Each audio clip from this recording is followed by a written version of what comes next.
کیا پروگرام میں یہ بات کر ہم نے 28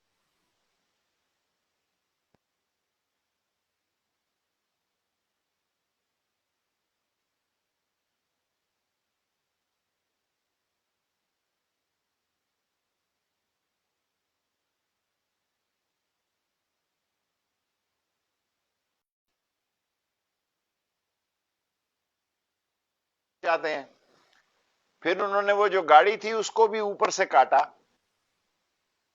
آنے کے لیے, فوٹوگرافی کے لیے. وہ اللہ کو پیاری ہو گئی. اگر اس بم پروف گاڑی کو اوپر سے نہ کاٹتے اور وہ سر باہر نہ نکالتی, کس نے ان کو فون کیا کہ وہ سر باہر نکالیں, تو شاید آج اس پاکستان کی سیاست میں بلاول کی بجائے ان کی والدہ ہی سیاست کرتی ہوتی. اللہ کو پتا ہے یہ کام.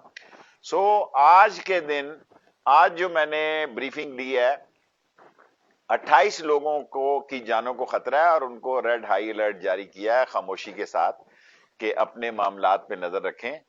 اور جو چیز سب سے زیادہ آف کورس شامل ہے, نام میں 8 لوگ وہ بھی شامل ہیں, 6-7 لوگ تو شامل ہیں جو میں نے لسٹ دیکھی ہے.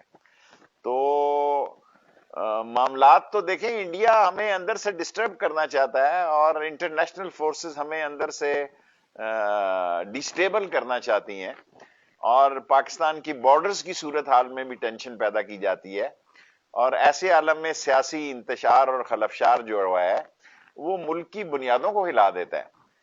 اور میں بڑی ذمہ داری سے یہ کہنا چاہتا ہوں کہ اس چیز میں جانا کہ جلسے میں اتنے لوگ تھے یا اتنے لوگ تھے یا اتنے لوگ نہیں تھے, اس سے کہیں زیادہ ضرورت ہے کہ ملک میں اکنامیکل سٹیبلٹی ہو, ملک میں انڈرسٹینڈنگ ہو, ڈائیلاگ ہو, بہتری کی طرف حالات جائیں.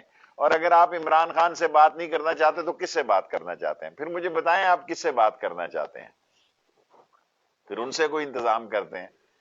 اور اب یہ فروری میں آ رہے ہیں, مارچ میں الیکشن ہے, اس یہ الیکشن کمیشن سے بات کر کے فروری میں بھی الیکشن ہو سکتے ہیں سینٹ کے. مجھے ایگزیکٹ نہیں پتا, یہ نہ ہو کہ کل یہ میری بات غلط ثابت ہو. الیکشن کمیشن سے صبح میں چیک کروں گا, اس وقت رات کو میں آپ کو انٹرویو دے رہا ہوں, تو کل میں یہ چیک کروں گا کہ آئینی اور قانونی مسئلہ کیا ہے, کانسٹیٹیوشن کیا کہتا ہے اور الیکشن کمیشن کیا کہتا ہے. اسلام آباد آنا چاہتے ہیں